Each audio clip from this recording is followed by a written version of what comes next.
فما لكم في المنافقين فئتين والله أركسهم بما كسبوا أتريدون أن تهدوا من أضل الله ومن يضلل الله فلن تجد له سبيلا ودوا لو تكفرون كما كفروا فتكونون سواء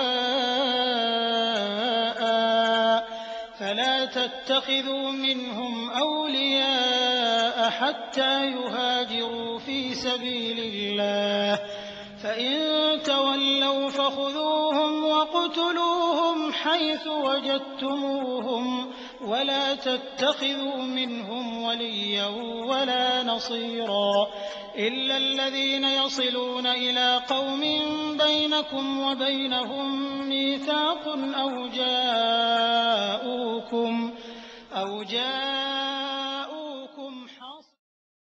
அஸ்ஸலாமு அலைக்கும் வரஹ்மத்துல்லாஹி வபரகாத்துஹு.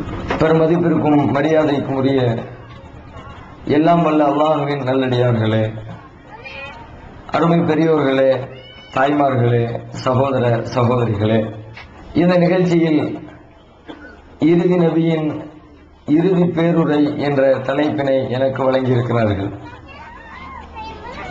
அண்ணன் பெருமகனார் நபிகள் நாயகம் ஸல்லல்லாஹு அலைஹி வஸல்லம் அவர்கள்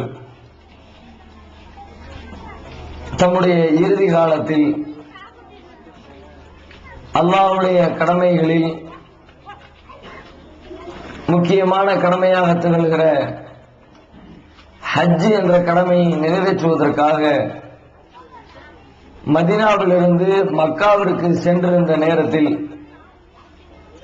அங்கே கூடியிருந்த ஆயிரக்கணக்கான மக்கள் மத்தியில் அரஃபா என்ற பெரும் திடலிலும் முஸ்தலிஃபா என்ற மைதானத்திலும் மினா என்ற இடத்திலும் கூடி நிற்கிற மக்கள் மத்தியில் நபிகள் நாயகம் ஸல்லல்லாஹு அலைஹி வஸல்லம் அவர்கள் ஆற்றிய உரைகள் தான் அவர்களுடைய வாழ்க்கையிலே இறுதியாக ஆற்றப்பட்ட பேருரைகளாக வரலாற்றில் பதிவு செய்யப்பட்டிருக்கிறது.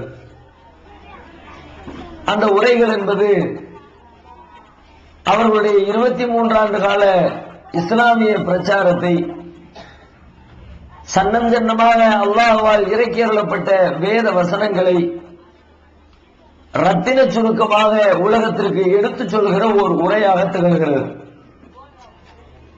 வரலாற்றிலே பொன்னெழுத்துக்களால் வைர வரிகளால் எழுதப்படுகிற அளவிற்கு சின்னஞ்சிறு வார்த்தைகளாக இருந்தாலும் பெண்ணம்பெரிய கருத்துக்களை உள்ளடக்கிய பாரிய தத்துவங்களை அந்த தமது உரையிலே நபிகள் நாயகம் ஸல்லல்லாஹு அலைஹி வஸல்லம் அவர்கள் குறிப்பிடுகிறார்கள். இன்றைக்கு நாம் நினைப்பதை போன்று பேருரை என்றால் பல மணி நேரங்கள் ஆற்றப்படுகிற உரைகளை தான் பேருரை என்று இன்றைக்கு சர்வ சாதாரணமாக நாம் குறிப்பிடுகிறோம். ஆனால் நபிகள் நாயகம் ஸல்லல்லாஹு அலைஹி வஸல்லம் அவர்களுடைய பேருரையை நாம் அளந்து பார்க்க நினைத்தால் அதை ஓரிரு பக்கங்களுக்குள் நிறைவு செய்து விடலாம். இன்றைக்கு நாம் பேசுகிற சாதாரண உரையை ஒரு மணி நேரம் 2 மணி நேரம் ஆற்றுகிற நம்முடைய உரைகளை நாம் அதை ஒரு எழுத்து வடிவத்திலே கொடுக்க நினைத்தால் சர்வ சாதாரணமாக ஒரு 40 பக்கங்கள் 50 பக்கங்களுக்கு மேலாக அதை எழுத முடியும். ஆனால் நபிகள் நாயகம் ஸல்லல்லாஹு அலைஹி வஸல்லம் அவர்களுடைய எந்த உரையாக இருந்தாலும் இன்றைக்கு நாம் பேசுகிற உரைகளை போன்று மிக நீண்ட அளவிலே அவர்கள் உரை நிகழ்த்தவே மாட்டார்கள். ஒரு மாணவனுக்கு எவ்வாறு கற்றுக் கொடுத்தால், கற்றுக் கொடுக்க வேண்டிய முறைகளை எவ்வாறு கடைபிடித்தால் அவனது உள்ளத்திலே அந்த சொல்லப்படுகிற செய்தி மிக சரியாக போய் அமருமோ அதற்கு தேவையான எல்லா ஒழுங்குகளையும் நபிகள் நாயகம் ஸல்லல்லாஹு அலைஹி வஸல்லம் புரிந்து வைத்திருந்தார்கள். அதிலே அவர்கள் பயன்படுத்திய ஒரு முறைதான் நாம் சொல்லிக் கொடுக்கிற போதனைகள், அறிவுரைகள், சொற்பொழிவுகள் நம்மிடமிருந்து யாரெல்லாம் அதை செவிமடுக்கிறார்களோ அவர்கள் அத்தனை பேருமே அதை மிக இலகுவாக புரிந்து கொள்ள வேண்டும் என்பதற்காகவும் அதை தமது நினைவிலே பதிய வைத்துக் கொள்ள வேண்டும் என்பதற்காகவும் சின்னஞ்சிறிய வார்த்தைகளில் தான் நபிகள் நாயகம் எப்போதும் பேசுவார்கள். ரசூல் ஸல்லல்லாஹு அலைஹி வஸல்லம் ஹதீஸ் எந்த ஹதீஸ் வேணாலும் நீங்கள் எடுத்து பாருங்கள், ஒரு வரி இருக்கும், 2 வரி இருக்கும், அதிகபட்சமாக 3 வரிகள் இருக்கும். அதற்குள்ளே அவர்களுடைய போதனைகளை நிறைவு செய்து விடுவார்கள். நாம் கூட அதிகமான சொற்பொழிவுகளில் கேட்டிருப்போம், இன்னமல் ஆமாலு பின்னியாத், அமல்கள் அனைத்துமே உங்களுடைய எண்ணங்களின் அடிப்படையில் தான் கூலி கொடுக்கப்படுகிறது. இது ஒரு நபிகளாயத்தின் ஒரு போதனை. அத்தஹூரு சத்ரு ஈமான், தூய்மை என்பது இறை நம்பிக்கையில் ஒரு பகுதி. இது நபிகளாயத்தின் ஒரு சொற்பொழிவு. அல் ஹயாவு ஷுஅபத்தும் மினல் ஈமான், வெட்கம் என்பது இறை நம்பிக்கையின் ஒரு கிளை. இது நபிகளாயத்தின் ஒரு சொற்பொழிவு. ரசூல் ஸல்லல்லாஹு அலைஹி வஸல்லம் உரைகளை நாம் புரட்டி பார்த்தால் ஒரு வரி, அரை வரி, 2 வரி, 3 வரி, சின்னஞ்சிறி. அதனால்தான் இன்றைக்கு கூட நபிகளாயத்தின் போதனைகளை நம்மால் மனப்பாடம் செய்து பிறருக்கு சொல்ல முடிகிறது. நாம் பேசுவதை போல மணிக்கணக்கிலே நபிகள் நாயகம் பேசியிருந்தால் நாம் பேசக்கூடிய பேச்சுக்களை எல்லாம் மனப்பாடம் செய்ய முடியுமா ஒருவரால்? 1 மணி நேரம் ஒரு சொற்பொழிவாளர் உரை நிகழ்த்துகிறார் என்றால் அவர் அந்த 1 மணி நேரத்திலே சொன்ன செய்திகளை அப்படியே மனதை விட்டு சொல்ல நினைத்தால் யாராலும் சொல்ல முடியாது. அவர் என்ன சொன்னார் என்பதை கூட திரும்ப சொல்ல முடியாது. ஏன் அந்த சொற்பொழிவாளரையே திரும்ப சொல்ல சொல்லுங்கள். ஒரு பேச்சாளர் பேசுறாரு, 1 மணி நேரம் பேசி முடித்து விட்டார். இந்த 1 மணி நேரம் பேசுற இந்த தெருவில் பேசின பேச்ச அதே பேச்ச அடுத்த தெருவில் இருந்து பேசுங்கன்னு சொல்லுங்க. அதுல பாதியை சேர்த்துக்குவாரு, பாதியை விட்டுருவாரு. அப்படித்தான் பேச முடியும். தான் எதை பேசினோம் என்பதை கூட அப்படியே திரும்ப சொல்ல முடியாத அளவிற்கு அதிகபட்சமான வார்த்தைகளை இன்றைக்கு பயன்படுத்துகிறோம். ஆனால் நபிகள் நாயகம் ஸல்லல்லாஹு அலைஹி வஸல்லம் அவர்களுடைய உரையிலேயே அதிகபட்சமாக வார்த்தைகள் பயன்படுத்தப்பட்ட உரை என்று சொல்லப்படுகிற அந்த ஹஜ்ஜத்துல் விதாயிலே இந்த சமூகத்தை விட்டு நபிகள் நாயகம் விடைபெற்று செல்லக்கூடிய அந்த உரையிலே அவர்கள் பயன்படுத்திய வார்த்தைகளை பார்த்தால் ரத்தின சுருக்கமாக ஒவ்வொரு வரிகளுக்கும் 1000 பக்கங்களில் விளக்கம் கொடுக்கிற அளவிற்கு அற்புதமான போதனைகளை அந்த தமது இறுதி பேருரையிலே நபிகள் நாயகம் அவர்கள் குறிப்பிடுகிறார்கள். பல்வேறு செய்திகளை பேசுகிறார்கள், அரசியலை பேசுகிறார்கள், சமூக ஒற்றுமையை பேசுகிறார்கள், சகோதரத்துவத்தை பேசுகிறார்கள், குடும்ப வாழ்க்கையை பற்றி பேசுகிறார்கள், சமூகவியலை பற்றி பேசுகிறார்கள், அன்பு பண்பு பாசத்தை பற்றி பேசுகிறார்கள், இறைவனுக்கு செய்ய வேண்டிய வழிபாடுகளை பற்றி பேசுகிறார்கள், பிற மனிதனிடத்திலே நடந்து கொள்ள வேண்டிய நடவடிக்கைகளை பேசுகிறார்கள், மனிதனுக்கு எதுவெல்லாம் சொல்லப்பட வேண்டுமோ அவைகளை எல்லாம் அவர்கள் சார்பிலிருந்து சொல்லுகிறார்கள். அதை சொல்லுவதற்கு முன்பு நபிகள் நாயகம் ஒரு பீடிகை போடுகிறார்கள். இன்னி லா அத்ரி லா அல்லி லா ஹஜ்ஜு பஅத அமி ஹாதா, இந்த ஆண்டிற்கு பிறகு உங்களை நான் மீண்டும் சந்திப்பேன் என்று என்னால் சொல்ல முடியாது. நான் சொல்ல போகிற செய்தி சாதாரண செய்தி என்று நினைத்து விடாதீர்கள். இதற்கு பிறகு உங்களை நான் இப்படி சந்தித்து உறவாடி உங்களுக்கு தேவையான போதனைகளை சொல்வதற்குரிய வாய்ப்பு வசதிகள் எனக்கு கிடைக்கும் என்று நான் நம்பவில்லை என்று சொல்லிவிட்டு தன்னுடைய பேச்சை துவங்குகிறார்கள். அந்த வார்த்தைக்கு என்ன அர்த்தம்? ஒரு மனிதன் தன்னுடைய கடைசி காலத்தில் அந்திம நேரத்தில் அவனுக்கு கிடைக்கக்கூடிய ஒரு சில மணி துளிகளில் தன்னுடைய பிள்ளைகளுக்கு வாரிசுகளுக்கு ஒரு செய்தியை சொல்ல நினைத்தால் எந்த அளவிற்கு முக்கியத்துவம் வாய்ந்த செய்திகளை தன்னுடைய கடைசி நேரத்தில் ஒரு மனிதன் சொல்லிச் செல்ல விரும்புவானோ அப்படிப்பட்ட நிலையிலே நான் இருக்கிறேன் என்பதனை முதலில் புரிய வைக்கிறார்கள். நான் இதுவரைக்கும் சொன்ன செய்திகள் அனைத்துமே முக்கியமானவைதான். என் வாழ்க்கையிலே சொல்லப்பட்ட போதனைகள் அனைத்துமே கடைபிடிக்கப்பட வேண்டியவைதான். உங்களால் உதாசீனம் செய்யப்படாமல் பின்பற்றப்பட வேண்டியவைதான். ஆனாலும் இதுவரைக்கும் உங்களுக்கு நான் எதையெல்லாம் சொன்னேனோ அதையெல்லாம் விட மிக முக்கியத்துவம் வாய்ந்தவை, இதுவரைக்கும் சொன்னதிலே கூடுதல் கவனம் எடுக்க வேண்டிய விஷயங்களை இப்பொழுது நான் உங்களுக்கு சொல்லப் போகிறேன். நான் என் வாழ்க்கையில் குறிப்பிடுகிற இந்த உரையாவது, இந்த சொற்பொழிவையாவது உங்கள் வாழ்க்கையிலே நீங்கள் கடைபிடிக்க முயற்சிக்க வேண்டும் என்ற பீடிகையோடு நபிகள் நாயகம் ஸல்லல்லாஹு அலைஹி வஸல்லம் குறிப்பிட்டு பேசுகிறார்கள். فإن دماءكم وأموالكم وأعراضكم حرام كحرمة يومكم هذا وفي بلدكم هذا وفي شهركم هذا. உங்களில் ஒவ்வொருவருடைய மான மரியாதை, உங்களில் ஒவ்வொருவருடைய உயிர், உங்களில் ஒவ்வொருவருடைய பொருளாதாரம், அவற்றையெல்லாம் பிறர் புனிதமாக கருத வேண்டும். அடுத்தவருக்கு சொந்தமான காசு பணத்தில் அடுத்தவருடைய மான மரியாதையை குலைக்கிற காரியங்களில் அடுத்தவருடைய உயிரை பறிக்கிற மாதிரியான செய்திகளில் ஒரு முஸ்லிம் எந்த காரணத்தை கொண்டும் ஈடுபட்டுவிடக் கூடாது என்ற போதனையை அந்த இடத்திலே அழுத்தம் திருத்தமாக பதிவு செய்கிறார்கள். அதை எந்த அளவிற்கு குறிப்பிடுகிறார்கள் என்று சொன்னால், இதை எதோடு ஒப்பிடுகிறேன் தெரியுமா? ஃபி பலதிக்கும் ஹாதா ஓ ஃபி ஷஹரிக்கும் ஹாதா ஃபி யௌமிக்கும் ஹாதா. நாம் நின்று கொண்டிருக்கிற, நீங்கள் நின்று கொண்டிருக்கிற இந்த மக்கா முக்கர்ரமா அல்லாஹ்வால் எவ்வளவு புனிதப்படுத்தப்பட்டிருக்கிறதோ, நீங்கள் அமர்ந்திருக்கிற இந்த துல்ஹஜ்ஜுடைய மாதம் எந்த அளவிற்கு புனிதமானதோ, நீங்கள் நின்று கொண்டிருக்கிற இந்த துல்ஹஜ் மாதத்துடைய 9ஆம் நாள் எந்த அளவிற்கு புனிதம் பேணப்பட வேண்டுமோ அந்த அளவிற்கு பிறருடைய பொருளை, பிறருடைய உயிரை, பிறருடைய மான மரியாதைகளை நீங்கள் பேணி நடந்து கொள்ள வேண்டும் என்று நமக்கு போதனை செய்தார்கள். இன்றைக்கு நம்முடைய இஸ்லாமிய சமுதாயம் இதைத்தான் சிந்திக்க கடமைப்பட்டிருக்கிறது. நபிகள் நாயகம் ஸல்லல்லாஹு அலைஹி வஸல்லம் அவர்கள் தம்முடைய வாழ்க்கையின் இறுதி கட்டத்திலே ஆற்றிய மிக முக்கியத்துவம் வாய்ந்த இந்த உரையினை நமது வாழ்க்கையில் நாம் கடைபிடிக்கிறோமா? பிறருடைய பொருளாதார விஷயத்தில் நாம் எப்படிப்பட்ட அணுகுமுறையை கடைபிடித்து வருகிறோம்? காசு பணம் வருகிறது என்று சொன்னால் எல்லா விதமான தார்மீக நெறிகளையும் தூக்கி எறிந்துவிட்டு அந்த பணத்திற்கு பின்னால் நாக்கை தொங்க போடுகிற நிலையில்தான் இன்றைக்கு இஸ்லாமிய சமுதாயம் இருந்து கொண்டிருக்கிறது. கடந்த காலத்தில் இந்த தேசத்திற்குள்ளே இஸ்லாம் எப்படி வந்தது தெரியுமா? இந்த இந்தியாவிற்குள்ளே இஸ்லாம் அடியெடுத்து வைத்த வரலாறு என்ன?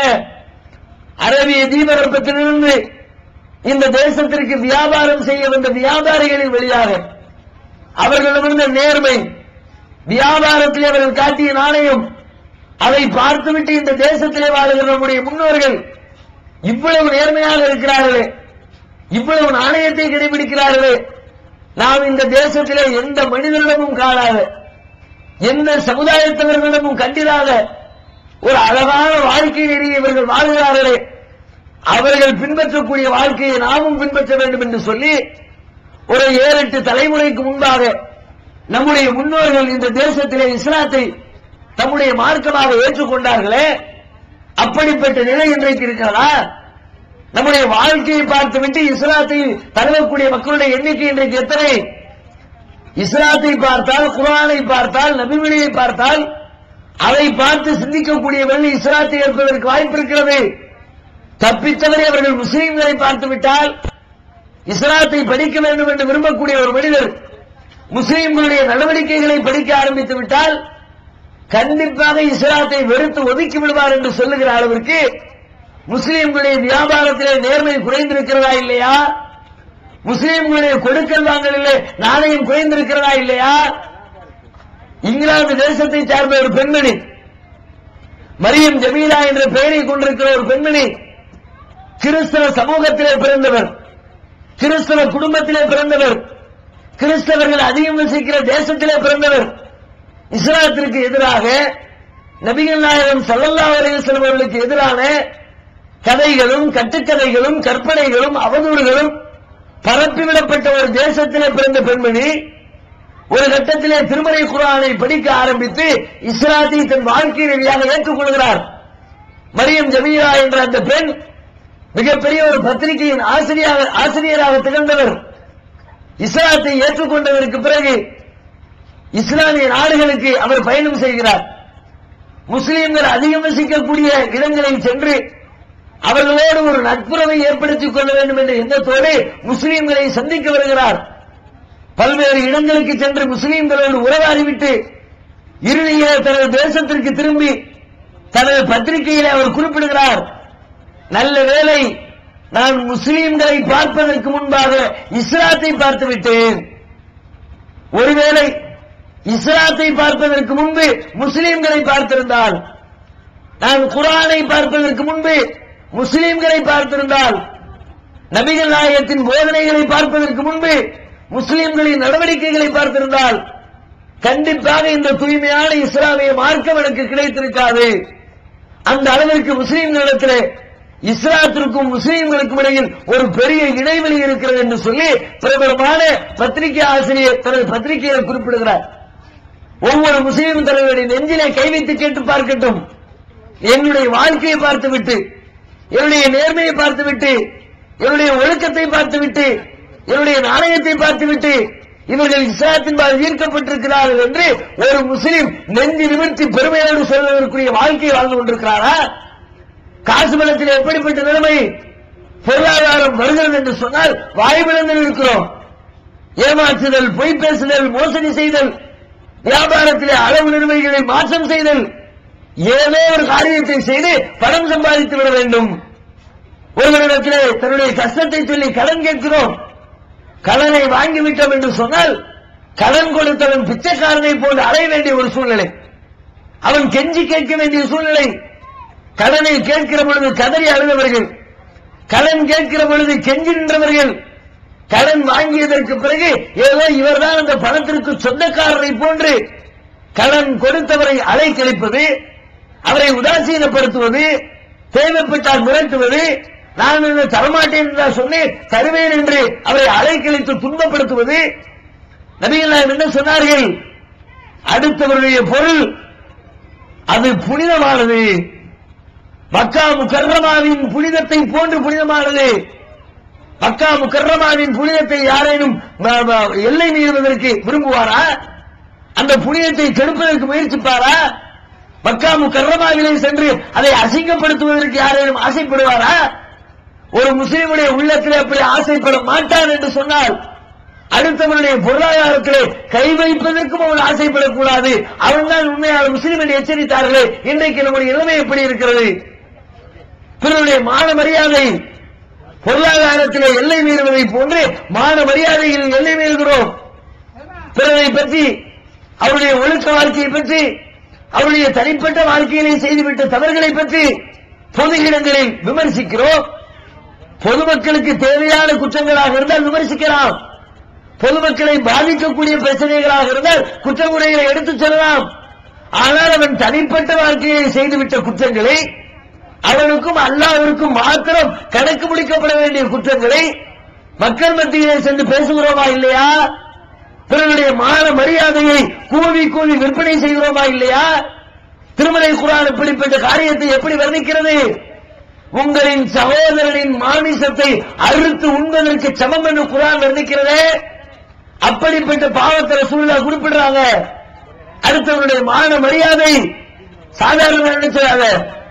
நீ ஒரு தவறு செய்து விட்டால் அந்த தவறை இன்னொரு மனிதன் மக்கள் மத்தியில் பகிரங்கப்படுத்தி விடுவானோ என்று நீ எப்படி பயப்படுவாய்? நீ ஒரு குற்றத்தை செய்து விட்டாய், யாருக்கும் தெரியக்கூடாது என்று நினைத்தாய், அந்த குற்றத்தை ஒருவன் பார்த்து விட்டால் ஒரு உள்ளம் எந்த அளவிற்கு பதைக்கும்? தப்பு செஞ்சிட்டமே, இந்த தப்பை அடுத்தவன் பார்த்துட்டானே, வெளியில போய் சொல்லிடுவானோ, அவன் சொல்லக்கூடாது, நமக்கு இந்த ஊர்ல ஒரு மரியாதை இருக்குது, இந்த மரியாதையை நாம கெடுத்துக் கொள்ளக் கூடாது என்று நம்முடைய உள்ளத்தில் எந்த அளவிற்கு பயம் வருகிறது? என்னுடைய தவறை பிறர் மத்தியிலே ஒருவன் பேசக்கூடாது என்று நான் விரும்பினால் பிறருடைய தனிப்பட்ட தவறுகளை நான் மட்டும் பேசலாமா? நான் பிறர் விஷயத்தில் எப்படி நடந்து கொள்கிறேனோ அப்படித்தான் அல்லாஹ் என்னுடைய விஷயத்திலே நடந்து கொள்வான். நபிகள் நாயகம் ஸல்லல்லாஹு அலைஹி வஸல்லம் சொல்றாங்க, பிறர் செய்த பாவங்களை நீங்கள் மன்னித்தால் நீங்கள் அல்லாஹ்வுக்கு செய்த பாவத்தை அல்லாஹ் மன்னிப்பான். மன் சத்தர நம்ப அகீஹி சத்தரல்லாஹு நம்பஹு ஃபில் ஆখিরা. யார் ஒருவர் பிறருடைய குறைகளை மறைக்கிறாரோ அவரது குறைகளை அல்லாஹ் மறைக்கிறான். மன் நஃபஸ குர்பத்தன் மின் குரபி துன்யா நஃபஸல்லாஹு குரபஹு ஃபில் ஆখিরা. யார் ஒருவர் பிறருடைய கஷ்டத்தை நீக்குவதற்கு முயற்சிக்கிறாரோ அவருடைய கஷ்டத்தை அல்லாஹ் நீக்கி விடுகிறான். யார் பிறரை சேர்ந்து வாழ்கிறாரோ அவரை அல்லாஹ் சேர்த்துக் கொள்கிறான். வமன் கதா கதாஹுல்லாஹ். யார் பிறரை துண்டித்து வாழ்கிறாரோ அவரை அல்லாஹ்வும் துண்டித்துக் கொள்கிறான். பிறர் விஷயத்திலே நீங்கள் எப்படி நடக்கிறீர்களோ அப்படித்தான் உங்கள் விஷயத்திலே அல்லாஹ்வும் நடந்து கொள்வான் என்று சொன்னால் பிறருடைய மான மரியாதையை மக்கள் மத்தியிலே கூவி கூவி விற்பனை செய்வது எந்த அளவிற்கு நியாயம்? பிறரை பற்றி குறை கூறுவது எப்படி ஏற்றுக்கொள்ள முடியும்? பிறரை பற்றி புறம் பேசுவதை எப்படி அங்கீகரிக்க முடியும்? வயலுள்ளிக்குள்ளி ஹுமசத்தில் லுமசா. குறை கூறிக்கொண்டு புறம் பேசிக்கொண்டு தெரியக்கூடிய ஒவ்வொரு மனிதனுக்கும் கேடு உண்டாகட்டும், நாசம் உண்டாகட்டும். யார் சொன்னது? திருமறை குர்ஆனிலே அல்லாஹ் சொல்லித் தருகிறான். இந்த செய்தியை நபிகள் நாயகம் தனது உரையில குறிப்பிடுறாங்க. அடுத்தவருடைய பொருளை மதியுங்கள், அடுத்தவருடைய மான மரியாதைக்கு மதிப்பு கொடுங்கள், அதிலே நீங்கள் எல்லை மீறி விடாதீர்கள், வரம்பு மீறி விடாதீர்கள் என்று எச்சரிக்கை செய்தார்களே, அதை நமது வாழ்க்கையில் கடைபிடிக்க முயற்சிகளை மேற்கொள்ள வேண்டும். அது மாத்திரமில்லை, மேலும் சொல்லுகிறார்கள், அலா இன்ன குல்ல ஷைஇன் மின் அஹ்லில் ஜாஹிலிய்யா, மக்களை அறிந்து கொள்ளுங்கள், அறியாமை காலத்திலே செய்யப்பட்ட எத்தனையோ காரியங்கள் மௌதூஉன் தஹ்த கதமையாஹத்தைன், இதோ என்னுடைய 2 கால்களுக்கு கீழே போட்டு மூலத்தனமான அறியாமை காலத்து எல்லா செயல்பாடுகளையும் நான் புதைத்து விட்டேன். நான் இந்த உலகத்திற்கு ஏன் வந்திருக்கிறேன்? இந்த உலகத்திலிருந்து நான் செய்திருக்கிற காரியம் என்ன? மூலத்தனமான, முட்டாள்தனமான, அறிவுக்கு ஒவ்வாத, பகுத்தறிவு ஏற்றுக்கொள்ளாத எந்த காரியத்திற்கும் என்னுடைய மார்க்கத்தில் இடம் கிடையாது. ஒரு முஸ்லீம் எந்த காரியத்தை செய்தாலும் அதற்கு அறிவுபூர்வமாக விளக்கம் சொல்வதற்கு அவன் தயாராக இருக்க வேண்டும். அல்லாஹ்வுடைய வழிபாடுகளை தவிர்த்து உலகத்தில் அவன் செய்யக்கூடிய எந்த ஒரு காரியமாக இருந்தாலும் அது பகுத்தறிவுக்கு ஒத்ததாக இருக்க வேண்டும். சிந்தனை ரீதியாக அது விளக்கம் கொடுப்பதற்கு தகுதியானதாக இருக்க வேண்டும். அப்படி எந்த காரண காரியமும் இல்லாமல், ஏற்றுக்கொள்ள தகுந்த எந்த காரணமும் சொல்ல முடியாமல் ஒரு காரியத்தை ஒரு முஸ்லிம் செய்யக்கூடாது. ஏனென்றால் திருமறை குர்ஆன் வர்ணிக்கிறது, நாளை மறுமையிலே நரக நெருப்பிலே கொண்டு தள்ளப்படுகிற மக்களில் அதிகமானவர்கள், குர்ஆன் பேசுகிறது, வலக்கது நரகனாலி ஜஹன்னம கஸீரம் மினல் ஜின்னி வல் இன்ஸ், மனிதர்களிலும் ஜின்களிலும் அதிகமானவர்களை நாம் நரகத்திற்காகத்தான் தயாரித்து வைத்திருக்கிறோம். அவர்கள் நரகத்திற்கு போவதற்கு காரணம் என்ன தெரியுமா? அந்த காரணத்தை எல்லாம் பட்டியல் போட்டுக் கொண்டே வருகிறான். வலஹும் ஆயுனுன் லா யுப்சிரூன பிஹா வலஹும் ஆதானுன் லா யஸ்மஊன பிஹா லஹும் குலூபுன் லா யாகிலூன பிஹா உலாயிக கல் அன்ஆம் பல் ஹும் அவல் வ உலாயிக ஹுமுல் காஃபிலூன்.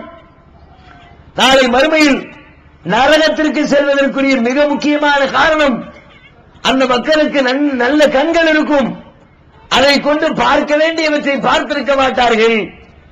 நல்ல காதுகள் இருக்கும், கேட்க வேண்டிய விஷயங்களை கேட்டிருக்க மாட்டார்கள்.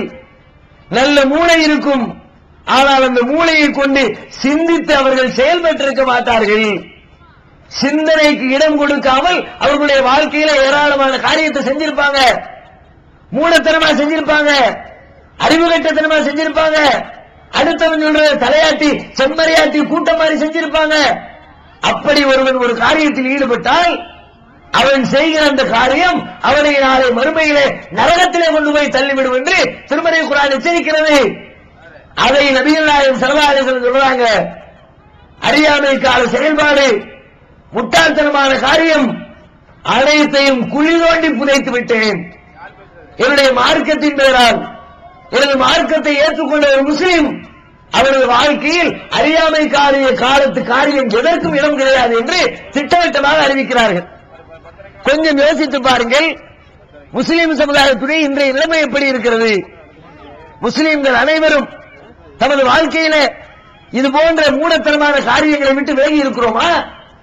அல்லது என்னுடைய தாய் சொன்னார், என்னுடைய தந்தை சொன்னார், என்னுடைய பெற்றோர்கள் சொன்னார்கள், என்னுடைய முன்னோர்கள் சொன்னார்கள், என்னுடைய ஊரார் சொன்னார்கள், என்னுடைய அஜர்த்துமார் சொன்னார்கள் என்று சொல்லிக்கொண்டு சிந்தனைக்கு இடமில்லாத வகையில் சொல்லப்பட்ட காரியங்களை நாம் செயல்படுத்திக் கொண்டிருக்கிறோமா?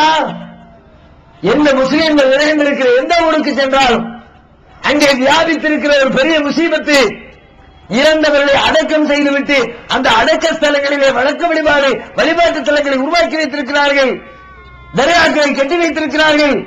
அந்த தர்காக்களில் அடக்கம் செய்யப்பட்டவரிடத்திலே போய், அவுலியாக்களே நீங்களா எங்களுக்கு தேவையான நன்மைகளை செஞ்சு தரணும் கையேந்துறாங்களே. முஸ்லீம்கள் இருக்கிற ஊர்ல தர்கா இல்லாத ஊர் இருக்கிறா தமிழ்நாட்டில்?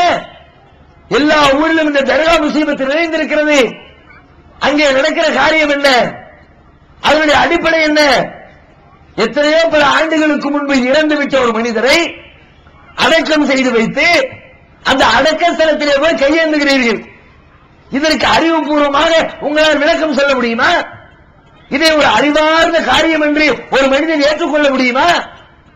ஒரு மனிதன் இறந்து விட்டான் என்று சொன்னாலே அவனது காது கேட்காது என்ற அர்த்தம், அவனது கண்கள் பார்க்காது என்ற அர்த்தம், அவனது இதயம் ரத்தத்தை சுத்திகரிக்காது என்ற அர்த்தம், அவனது மூளை சிந்திக்காது, அவனது கைகளால் பிடிக்க முடியாது, அவனது கால்களால் நடக்க முடியாது, அவனது விரல்களால் எழுத முடியாது என்று யாருடைய உடலை ஒட்டுமொத்தமாக நாம் தீர்ப்பளிக்கிறோமோ அந்த மனிதன் தான் இறந்து விட்டான் என்று முடிவெடுக்கிறோம்.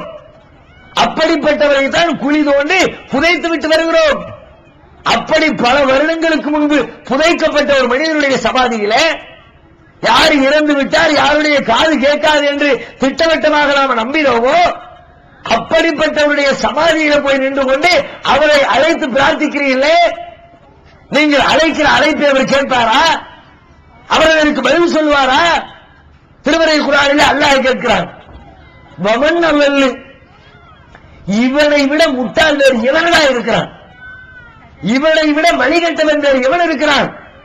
சொல்லிட்டு அவன் யாரு பின்னாடி பேசுறான், மிம்மை எதுவும் இந்துவனில்லாய் மல்லாய ஸ்தஜீபுலஹு இலா யௌமில் கியாமத்தி, கியாமத்து நாள் வரை அழைத்தாலும் இவர்களுடைய அழைப்பை செவிமடுக்க மாட்டார்களே, அழைப்புக்கு பதிலளிக்க மாட்டார்களே, அவர்களை போய் அழைக்கிறார்களே, இவனை விட வழிகட்டவன் எவன் இருக்கிறான்? நீ கூப்பிடு, ஒரு நாள் கூப்பிடு, 2 நாள் கூப்பிடு, 1 வருஷம் கூப்பிடு, 2 வருஷம் கூப்பிடு, கியாமத்து நாள் வரைக்கும் அல்லாஹ் உனக்கு ஆயுச போட்டாலும் சரி, கியாமத்து நாள் வரைக்கும் அவுளியாவே அவுளியாவே அவுளியாவே அவுளியாவே நீ லட்சக்கணக்கான தடவை அழைத்தாலும் அவர் பதிலளிப்பாரா? என்னன்னு கேட்பாரா? நீங்க கேட்ட கேள்விக்கு பதில் சொல்வாரா? நல்லா தெரியும் பதில் சொல்ல மாட்டார்னு பிறகு எப்படி போய் அழைக்கிறீர்கள்? அல்லாஹ் கேட்கிறானே, இந்த காரியத்தை முஸ்லிம் சமுதாயம் செய்து கொண்டிருக்கிறதா இல்லையா? இது மாதிரி எத்தனை காரியம், 1 2 அறிவோடு உரசி பார்த்தால் பதிலளிக்க முடியாத காரியத்தை எத்தனை காரியத்தை செய்து கொண்டிருக்கிறோம். சம்பவப்பட்டினத்தில் ஒரு 2-3 பேர் இருக்கிறாங்க, பெரிய ஃபேமஸான ஆட்களாம். என்ன ஃபேமஸ்? நமது கண்களுக்கு புலப்படாத அல்லாஹ்வுடைய மற்றொரு படைப்பாகிய ஜின்னினம், அந்த ஜின்களையே கட்டுப்படுத்தி வைத்திருக்கிறார்கள். அதையும் ஒரு கூட்டம் நம்புது, அதை வச்சு அவர் பயங்கரமா வேலை வாங்குவாராம். எப்படி நம்புறீங்க? உங்களால எப்படி நம்ப முடியுது? அல்லாஹ் அவங்களுக்கு ஒரு மூளையை கொடுத்திருக்கிறான், அவன் தான் கூறு கட்டவன். நான் அதை வச்சிருக்கேன் இதை வச்சிருக்கேன்னு கதை விட்டா அதை வச்சிருக்காரா இல்லையான்னு கன்ஃபார்ம் பண்ணணுமா இல்லையா? அவர் வச்சிருக்கிறாரா இல்லையான்னு தெரியாம எப்படி அவர் சொல்லுகின்ற கூட்டை நீங்கள் நம்புகிறீர்கள்? ஜின்ன வச்சிருக்கிறேன், வச்சிருக்கேன்னா அதுக்கு என்ன ஆதாரம்? ஆதாரத்தை காட்டி ஏத்துக்கிறோம், சொல்லுங்க என்ன ஆதாரம் வேணும்? ஜின்களை பற்றி திருமறை குர்ஆன் சொல்லுகிறது. ஜின்களுடைய ஆற்றல் என்ன, அவர்களுடைய செயல்பாடு என்ன? நபி சுலைமான் அலைஹிஸ்ஸலாம் அவர்கள் ஜின்களை வசப்படுத்தி கொடுத்திருந்தார் அல்லாஹ் ரப்பல் ஆலமீன். அந்த ஜின்களை வைத்து பல்வேறு வேலைகளை வாங்கினார்கள். அதுல ஒரு வேலையை குர்ஆன் சொல்கிறது. பக்கத்து நாட்டு அரசி அவள் சுலைமான் அலைஹிஸ்ஸலாத்தை சந்திக்க வருகிறார். இந்த செய்தி கேள்விப்பட்டவுடனே சுலைமான் அலைஹிஸ்ஸலாம் ஜின்களை அழைத்து கேட்கிறார்கள், அரசி நம்மை சந்திக்க வருகிறார், அவருடைய சிம்மாசனத்தை எடுத்து வர வேண்டும், அந்த வேலையை செய்து முடிப்பது யார் கேட்கிறாங்க. அப்ப அதுல ஒரு ஜின்னு சொல்கிறது, அல்லாஹ் குர்ஆன்ல அந்த வரலாற்றை சொல்லி காட்டுகிறான்.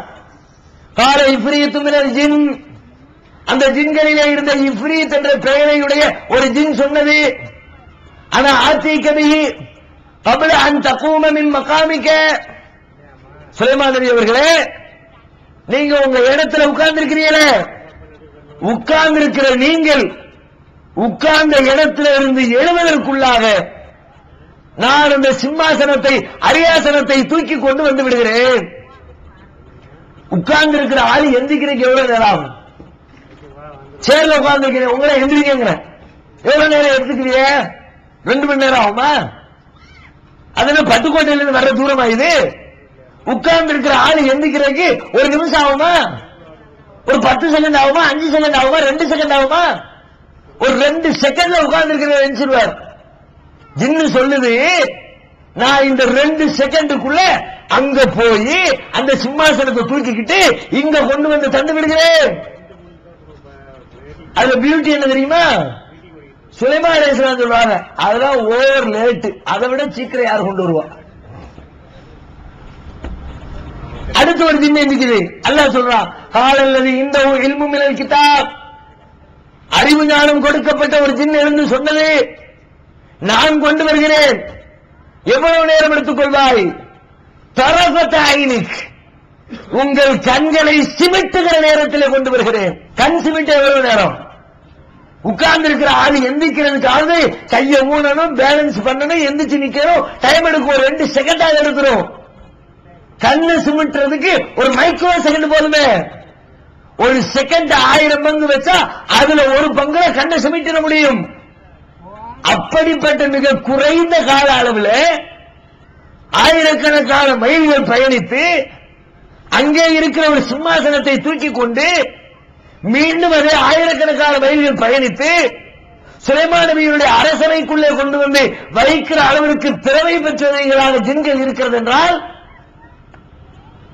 அல்லாஹ் சொல்லி காட்டுறானே, அப்படிப்பட்ட ஆற்றல் பெற்ற ஜின்னை நீ வச்சிருக்கிறப்பா, நீ அது மாதிரி என்ன மாதிரி செஞ்சு காட்டு. அமெரிக்காவில் வெள்ளை மாளிகையில் ஒபாமா உட்கார்ந்து இருக்கிறார, ஒபாமா சேர கொண்டு உட்கார வைக்கி நம்பிடுவோம். நிறைய வேலை செய்யும் ஜின்னு. பெரிய பெரிய கட்டடத்தை கட்டி கொடுத்துச்சு, பைத்துல் முகத்தஸை கட்டிச்சு, பெரும் பெரும் கொப்பரைகளை கட்டி. அல்லாஹ் சொல்லி காட்டுறான், பெரிய பெரிய சிற்பங்களை சுலைமானுக்காக யாமலூன மின் மஹாரிப வ தமாசீல வ ஜிஃபானின் கல் ஜவாபி வ குதூரின் ராசியாத், தடாகங்களை போன்ற பெரும் பெரும் கொப்பரைகள். பெரிய அண்டா கொப்பரை இருக்குல்ல, எப்படிப்பட்ட கொப்பரையா? பெரிய தடாகத்தம் குளத்த மாதிரி கொப்பரை.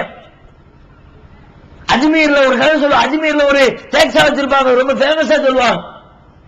அஜ்மீர்ல சோறாக்குறதுக்கு ஒரு பெரிய டேக்ஸா ஒண்ணு இருக்கும், அதுல ஏணி போட்டு இறங்குவாங்களாம். பெரிய டேக்ஸா தான், அதுல ஒண்ணும் பொய் இல்ல, கெட்டிதான் வச்சிருக்கிறாங்க. அதை விட பிரம்மாண்டமா இது பெரிய குளம் மாதிரி இருக்குமா. அப்ப எவ்வளவு கற்பனை பண்ணி பார்த்தா அப்படி ஒரு டேக்ஸாவை நம்ம வாழ்க்கையில பார்த்திருக்கவே மாட்டோம். அவ்வளவு பிரம்மாண்டமான பொருட்களை எல்லாம் சர்வ சாதாரணமாக செய்து முடிக்கிற ஆற்றல் அந்த ஜின்களுக்கு உண்டு. செஞ்சு தர சொல்லு. பக்கத்திலே உட்கார்ந்துருக்கேன், என் கண்ணுக்கு தெரியாது, உங்க கண்ணுக்கு ஜின்னு தெரியும். எனக்கு ஜின்ன வசப்படுத்தி வச்சிருக்க ஆள் நீங்க. நான் பக்கத்தில் உட்கார்ந்துருக்கேன், ஒரு பெரிய டேக்ஸாவை செஞ்சு தர சொல்லுங்க, ஒரு பெரிய வீட்டை கட்டி தர சொல்லுங்க. ரொம்ப ஈஸியா போயிடும்.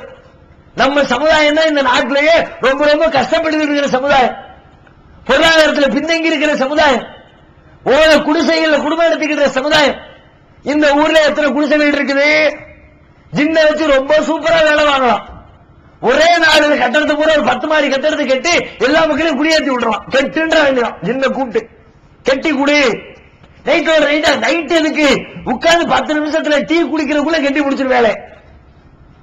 கெட்டி முடிச்ச பிறகு இருக்கிற மக்கள் எல்லாம் கூப்பிட்டு குடியேறுங்க சந்தோஷமா, ஏன் குடிசையில உட்கார்ந்து இருக்கிறீங்க சொல்லுங்க, நம்புறோம். கன்ஃபார்ம் பண்ணீங்களா?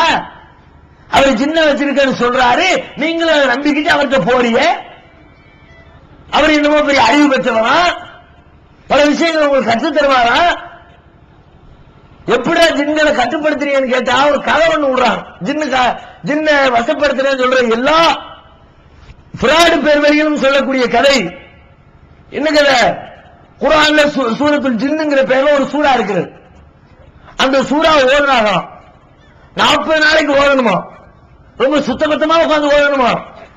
ஒரு நாள் ஜின்னு வருமா, அழகான பொம்பளை வடிவத்தில் வருமா, சபலப்பற்றாம உட்கார்ந்து ஓதணுமா. மறுநாள் ஜின்னு வருமா, பயங்கரமான பாம்பு வடிவத்தில் வருமா, பயந்து ஓடிடாம ஓதணுமா. அடுத்த நாள் ஜின்னு வருமா, பயங்கரமான தோற்றத்தில் வருமா, மிரண்டுடாம உட்கார்ந்து ஓதணுமா. இப்படியே 40 நாளைக்கு உட்கார்ந்து ஓதிவிட்டா 40வது நாள் ஜின்னு கைக்குள்ள வந்துடும். கண்ணுக்கு தெரியாத ஜின்னை பத்தி கதை விடுற நீ. சரி, நான் அதை நம்புறேன். கண்ணுக்கு தெரிஞ்ச இன்னும் எத்தனையோ சூரா அல்லாஹ் குர்ஆன்ல சொல்லி காட்டுகிறான். குர்ஆன்ல சூரத்துன் நஹ்ல் தேனிங்கிற பேர்ல ஒரு சூரா இருக்கு, ஜின்னுங்கிற பேர்ல ஒரு சூரா இருக்குல்ல, அது மாதிரி தேனி அப்படிங்கிற பேர்ல ஒரு சூரா இருக்கு. ஓது 40 நாளையில் ஒரு தேனியை வசப்படுத்து. ஃபீல் யானைங்கிற பேர்ல ஒரு சூறா இருக்கு, யானை வசப்படுத்து. நாஸ் மனிதன் என்ற பெயரில் ஒரு சூறா இருக்குது, மனுஷன் வசப்படுத்து. முடியுமா? பக்கரா பசுமாடு, ஊரகந்திரிகிற மாடு, மாட்டுக்கு பேர்ல ஒரு சூறா இருக்கிறான், அல்ல வச்சிருக்கிறான். மாட்டு சூறா ஓதி ஒரு மாட்டை வசப்படுத்தி. அப்ப தெரியும் மண்டவாளையே, இது கண்ணுக்கு எதிரில் தெரிகிற மிருகம், அது கண்ணுக்கு தெரியாத ஒரு ஜந்து, கண்ணுக்கு தெரியாத தெரிஞ்ச மாதிரி விடலாம். அப்படித்தானே? உங்களை ஏமாற்றுவதற்காக வேண்டி திட்டம் தீட்டி பொய்யுரைக்கிறார்கள். ஒரு முஸ்லிம் இதை எப்படி நம்ப முடிகிறது? ரசூலுல்லாஹ் இதைத்தான் சொன்னாங்க. அலா இன்ன குல்ல ஷைஇன் மின் அஹ்லில் ஜாஹிலிய்யா, மக்களே அறியாமை காலத்து மூடத்தனமான காரியங்கள் அனைத்தையும் மௌதுஉன் தஹ்த கதமையஹாத்தைன், இதோ இந்த 2 கால்களுக்கு கீழே போட்டு மிதித்து விட்டேன். மிதிக்க வேண்டாமா? ஒரு கல்யாண காட்சி என்று சொன்னால் நல்ல நாள் கெட்ட நாள் என்று அஜர்த்திரத்தில் போய் நேரம் குறிக்கிறீர்கள். நேரத்திலே நல்ல நேரம் உண்டா, கெட்ட நேரம் உண்டா? நல்ல நேரம் பார்த்து முடித்து வைக்கிற திருமணங்கள் எல்லாம் நல்லபடியாகவே முடிந்து செல்கிறதா? ஒரு நேரத்தில் கல்யாணம் நல்ல நேரம் கல்யாணத்தை பண்றீங்க, அதே நேரத்தில் இன்னொருத்த வீட்டில் ஒரு மௌத்து விழுகிறது. அதையெல்லாம் யோசிச்சு பார்த்தாலே உங்க அறிவு தீர்ப்பளிக்கும். நேரத்தில் நல்ல நேரம் ஒரு நேரம் இல்ல, கெட்ட நேரம் ஒரு நேரம் இல்ல. அந்த நேரத்தில் நாம் செய்கிற காரியத்தை பொறுத்து அது நல்லதாகவோ அல்லது கெட்டதாகவோ முடிவடைந்து விடுகிறது. இதை ஒருத்தர் சொல்லித் தரணுமா? பாடம் நடத்தணுமா? பயான் பண்ணணுமா? ஒவ்வொரு மனிதனுக்கு வழங்கப்பட்டிருக்கிற மூளை போதுமானது இதை சிந்தித்து உணர்வதற்கு. இத ரசூலுல்லாஹ் சொல்றாங்க. ஒரு முஸ்லிமுக்கான இலக்கணத்தை சொல்றாங்க. அல் முஸ்லிமு மன் சலிமல் முஸ்லிமூன மின் லிசானிஹி வ யதிஹி. ஒரு முஸ்லிம் என்றால் யாரு தெரியுமா? யாருடைய நாவாலும் யாருடைய கரத்தாலும் பிற மக்களுக்கு எந்த துன்பமும் நேரவில்லையோ அவன்தான் முஸ்லிம். இன்னைக்கு சம்பப்பட்டினத்துடைய லெவல் என்ன? முஸ்லிம் என்று இலக்கணம் சொல்லுகிற விதத்திலே சம்பப்பட்டினம் ஜமாத் இருக்கிறதா? என்ன லெவலு? இது மாதிரி நபிகள் நாயகத்தினுடைய கருத்துக்களை அவர்கள் வாழ்ந்த வாழ்க்கை முறையிலே எடுத்துச் சொல்லுகிறோம் என்று அதற்காக வேண்டிய ஒரு கூட்டம் நடத்த நினைத்தால், அது குறித்து மக்களுக்கு விழிப்புணர்ச்சி ஏற்படுத்தினால், நபிகள் நாயகம் எப்படி வாழ்ந்தார்களோ அப்படித்தான் என் வாழ்க்கையை நான் அமைத்துக் கொள்வேன் என்று மக்கள் மத்தியில் அறிவித்தால், அதை இந்த ஜமாத்தால் தாங்க முடியல. அதுக்காக தையோ பொய்யோ குதிக்கிறாங்க. அதை தடுப்பதற்கு முயற்சிகள் மேற்கொள்கிறார்கள். ஊரை விலக்கி வச்சுருவாங்க. ஊரை விலக்கிட்டா அதுல கூட பயந்தாங்கொழித்தனம். ஒரு காரியத்தை செஞ்சா தில்லோட செய்யணும்ல. தவறு ஜமாத்துக்காரன் எத்தனையோ காரியத்தை செய்யணும், முன் வச்ச காலம் பின் வைக்க மாட்டான். ஒரு காரியம் சரின்னு தெரிஞ்சிருச்சா அது எவ்வளவு பெரிய ஆளா இருந்தாலும் எவ்வளவு கீழ்நிலையில உள்ள மனிதனாக இருந்தாலும் ஆதரவு கொடுத்து அந்த காரியத்தை செஞ்சு முடிக்கும் ஜமாத். ஒரு காரியம் தப்புன்னு தெரிஞ்சிருச்சா அதை செஞ்சவர் அவரு முதலமைச்சராக இருக்கட்டும், பிரதமராக இருக்கட்டும், ஜனாதிபதியா இருக்கட்டும், நீ துப்பாக்கியை தூக்கி நெஞ்சில வச்சாலும் சரி தப்பு தப்புதான்டான்னு உரைச்சு சொல்லக்கூடிய ஜமாத் இந்த ஜமாத்து. உங்க பார்வையில தப்பு தானே? எது? குர்ஆனை மட்டும் பின்பற்றுவோம், நபிகள் நாயகத்தின் போதனைகளை தான் பின்பற்றுவோம், அதை தாண்டி வேற எதையும் செய்ய மாட்டோம்னு நாங்க சொல்றது தப்புன்னா, அப்படிப்பட்டவர்கள் மீது நடவடிக்கை எடுப்பதற்கு நீங்கள் முயற்சித்தால் நடவடிக்கையை ஓப்பனா டிக்ளேர் பண்ண வேண்டியதானே? அதனால் வரக்கூடிய பாதிப்புகளை ஏற்றுக்கொள்ள வேண்டியதானே? என்ன சொல்றாங்க? நடவடிக்கை எடுக்கிறது உலகத்துக்கு தெரிஞ்சா அவங்களுக்கு ஆபத்தான். என்ன ஆபத்து?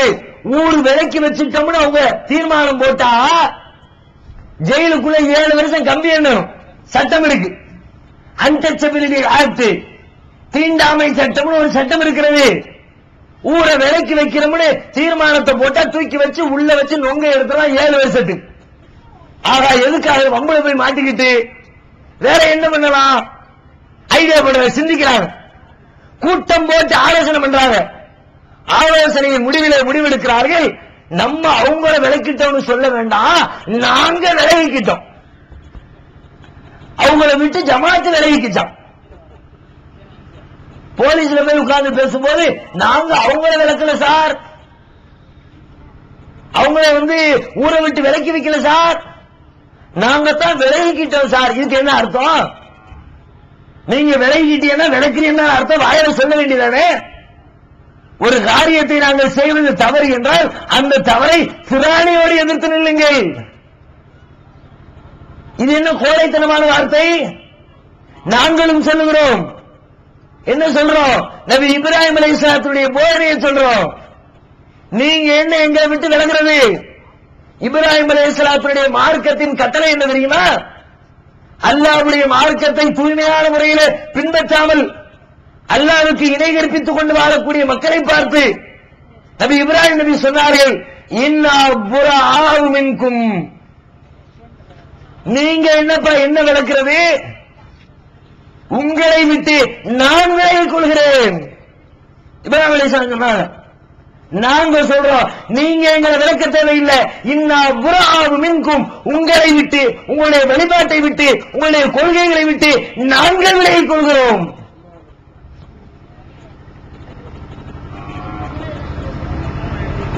அது என்ன தப்பா சொல்லிவிட்டாங்க?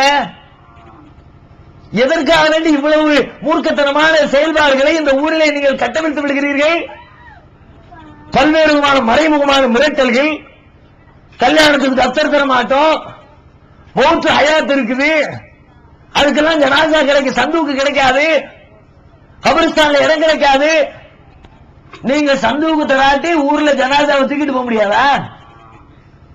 என் கட்டையில வச்சு தூக்கினாதான் தூக்க முடியல. எங்க தோல் இருக்குது. எங்கள் சகோதரனின் உடலை தூக்கி செல்வதற்கு எங்கள் தோள்களில் சுமந்து செல்வோம். அடக்கம் பண்றதுக்கு நீங்க இடம் தர மாட்டேன்னு கேட்ட பூட்டிட்டா, பூட்டினா என்ன தெரியுமா? அதுலயும் பஞ்சாயத்து இருக்குது. தீண்டாமை ஆட்சிக்கு பயந்துகிட்டு பின்வாங்கினீங்கள விலகிக்கிறவனு, அது மாதிரி இதுலயும் நீங்க விலகத்தான் வேணுங்க. அதுவும் நாட்டு சட்டப்படி குற்றம், விவரம் தெரியல. அதனாலதான் அதை காட்டி சீனை விட்டுக்கிட்டு இருக்கிறீங்க. ஒரு ஆள் இறந்துட்டா, இறந்த பாடி இருக்கிற உடல் இருக்குத, அந்த உடல் அரசாங்கத்துடைய சொத்து. அரசாங்க சட்டப்படி கவர்மெண்ட் ப்ராப்பர்ட்டி. அரசு சொத்தை வீணடிக்கிற அதிகாரம் இந்த தேசத்துல எவனுக்கும் கிடையாது. அதுதான் தேச விரோத சட்டம்னு உள்ளத்துக்கு போடுவோம். நாட்டுடைய பொது சொத்தை சேதப்படுத்தினால் என்ன தண்டனையோ அது மாதிரி இறந்து விட்ட ஒரு மனிதனின் சடலத்தை, இந்த தேசத்து குடிமகனின் சடலத்தை ஒருவர் தேவையில்லாமல் சிதைத்தால், அதை அழுகுவதற்கு, நாற்றம் எடுப்பதற்கு, அது பூமிக்கு மேலே கிடந்து கெட்டு போவதற்கு ஒருவர் காரணமாக இருந்தால் அவர் இந்த தேசத்துடைய சட்டப்படி தேசத்திற்கு சொந்தமான பொது சொத்தை அவர் வீணடித்திருக்கிறார். அவர் மேல சட்டம் பாயும். முறைப்படி அரசாங்கத்திற்கு தகவல் தெரிவித்தால், முறைப்படி காவல்துறைக்கு தகவல் தெரிவித்தால், அரசாங்கத்தின் மரியாதையோடு குழுமி நிற்கிற ஏகத்துவவாதிகளின் பிரார்த்தனைகளோடு எங்கள் சகோதரனின் சடலத்தை அடக்கம் செய்வதற்குரிய வழிமுறைகள் எங்களுக்கு தெரியும். இதை காட்டி மிரட்டுறீங்களா? எந்த காலத்தில் வாழ்றீங்க? 1980 1970 ஒன்னும் தெரியாம ஏகத்துவத்தை ஆரம்பிச்ச புதுசுல அடக்குமுறைகளை கட்டமைத்து விட்ட பொழுது அதை எதிர்ப்பதற்கு சட்ட ரீதியாக வழி தெரியாமல் நின்று கொண்டிருந்தோமே, மக்கள் பலமில்லாமல் திணறிக் கொண்டிருந்தோமே, அப்படிப்பட்ட காலகட்டமா? இந்த தேசத்து சமூகத்திற்கு, இஸ்லாமிய சமூகத்திற்கு சட்ட திட்டங்களை கற்றுக் கொடுக்கிற அளவிற்கு வளர்ந்துவிட்ட 2011 வாழ்ந்து கொண்டிருக்கிறோம். சொல்லிக் கொள்கிறோம் ஜமாத்தார்களுக்கு, இது போன்ற தேவையற்ற கெடுபிடிகளை மீண்டும் நீங்கள் தொடர்ச்சியாக செய்தால், மற்ற மக்களுக்கு கட்டளையிட்டு சட்டம் போட்டு இவர்களுடைய இந்த கொள்கைவாதிகளுடைய வீடுகளுக்கு செல்லக்கூடாது, அவர்களுக்கு உறவு வைத்துக் கொள்ளக்கூடாது, அவர்களை திருமணத்திற்கு அழைக்கக்கூடாது. திருமணத்துக்கு அழைக்கிறன்னா நீ அழைக்காம இருக்கிற ரொம்ப சந்தோஷம் எங்களுக்கு. ஏன் அழைக்கிற கல்யாணம்லாம் என்ன கல்யாணம்? வரதட்சணை வாங்கி கல்யாணம் நடத்துவேன், மாலை போட்டு கல்யாணத்தை நடத்துவீங்க, நபிகள் நாயகம் காட்டி தராத 7 முகத்துக்கு துவாவை கல்யாணத்தை நடத்துவீங்க, கருகமணிங்கிற பேர்ல தாலி கட்டி கல்யாணம் நடத்துவீங்க. அந்த கல்யாணத்துக்குலாம் நீ கூப்பிட்டாலும் வராத கூட்டம் ஐயா இந்த கூட்டம். நீங்க என்ன எங்களை கூப்பிட வர்றீங்க, ரொம்ப சந்தோஷம். அது மாதிரி கல்யாணத்துக்கு நீங்க கூப்பிடாத ரொம்ப சந்தோஷமா திருப்தியாக ஏற்றுக்கொள்கிறோம். ஆனால் அதிகாரத்தை பயன்படுத்தி நாங்கள் ஊருடைய முத்தவள்ளிகளாக இருக்கிறோம், நிர்வாகிகளாக இருக்கிறோம் என்று சொல்லி பொதுமக்களை மிரட்டி மக்கள் தொடர்புகளை துண்டிக்க நினைத்தால் அந்த பிரச்சனை சம்பைப்பட்டினம் பிரச்சனையாக முடிந்து விடாது. அதை தமிழக அளவில் மிகப்பெரிய பிரச்சனையாக்கி சம்பந்தப்பட்ட நிர்வாகிகளுக்கு சட்ட ரீதியாக அவங்களை எந்த இடத்துல கொண்டு போய் நிப்பாட்டணுமோ அப்படிப்பட்ட இடத்தில் கொண்டு போய் நிற்க வைப்பதற்குரிய வேலைகளில் எங்களை தள்ளிவிட வேண்டாம் என்று எச்சரிக்கையாக சொல்லிக் கொள்கிறோம். நபிகள் நாயகம் ஸல்லல்லாஹு அலைஹி வஸல்லத்துடைய இறுதி போதனையில் இதையெல்லாம் சொல்லித் தர்றாங்க. இதை வீரத்தை, அடக்குமுறைகளுக்கு அஞ்சாத அந்த நடவடிக்கைகளை, அறியாமை காலத்து செயல்பாடுகளை ஒருவர் செய்தால் அதை விட்டு நீ விலகிக் கொள்ள இந்த போதனையை ரசூல் ஸல்லல்லாஹு அலைஹி வஸல்லம் சொல்லித் தர்றாங்க. இறுதியா இன்னும் எக்கச்சக்கமா நிறைய சொல்றாங்க. அந்த செய்தி சொல்லப்படுகிற செய்திகள் அனைத்தும் சொல்வதற்குரிய கால அவகாசம் இல்லை. இறுதியாக நபி ஸல்லல்லாஹு அலைஹி வஸல்லம் சொல்றாங்க, உலக மக்கள் வெளியிடாமல் நேர்வழியிலே நீடித்து நிலைத்து நிற்பதற்கு மக்களுக்கு சொல்லுகிறார்கள். மக்களே, யா அய்யுன்னாஸ் இன்னி தரக்து மா யுனதஸம்தும் பிஹி ஃபலன் தலில்லு அபதா.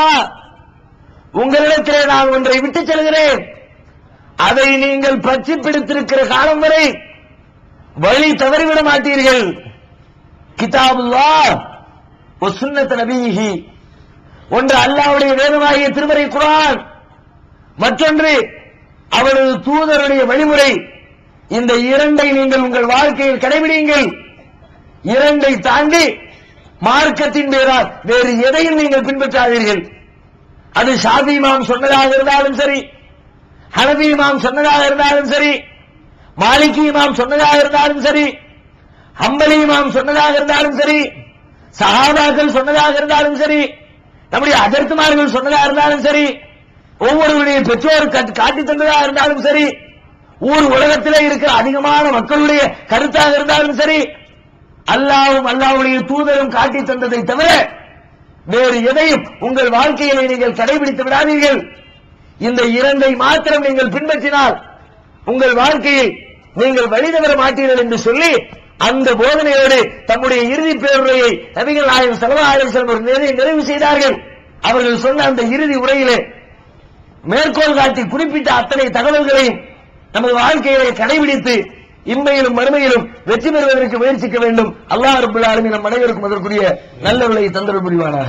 வடக்கு அம்மாப்பட்டினத்தில் ஜும்மா பேருரையில் நண்டு சாப்பிட்டால் பன்றியின் இறைச்சியை சாப்பிடுவதற்கு சமம், அதனால் நண்டை சாப்பிடக்கூடாது, நண்டு பச்சை ஹராம் என்று ஜும்மா பேருரையில் அதே ஊரை சேர்ந்த ஆளும் உரையாற்றுகிறார். இது சம்பந்தமாக மார்க்கத்தின் தீர்ப்பு என்ன அப்படிங்கிறாங்க. எந்த தைரியத்தில் இது மாதிரி கடுமையான வார்த்தைகளை அல்லாஹ்வுடைய மார்க்கத்தின் மீது வீசுறாங்கன்னு தெரியும். நமக்கு எதிராக பேசுவதாக நினைத்துக் கொண்டு அல்லாஹ்வுடைய சட்டத்துக்கு எதிராக அந்த பேசியிருக்கிறார். அல்லாஹ் குர்ஆன்ல சொல்லி காட்டுகிறான், உஹில்லலக்கும் சைதுல் பஹர், இந்த கடல்வாழ் நீர்வாழ் உயிரினங்கள் உங்களுக்கு அனுமதிக்கப்பட்டிருக்கிறது. வதஆமுஹு, அதுல வேட்டையாடுவது உங்களுக்கு அனுமதிக்கப்பட்டிருக்கிறது, அவருடைய உணவு உங்களுக்கு அனுமதிக்கப்பட்டிருக்கிறது. ரசூல் ஸல்லல்லாஹு அலைஹி வஸல்லம் சொல்லிட்டாங்க. அது கடல்வாழ் உயிரினம்னு ஒன்று முடிவாகிவிட்டது என்று சொன்னால் அது என்ன உயிரினமா இருந்தாலும் அதுல போட்டு ஆய்வு செய்யக்கூடாது.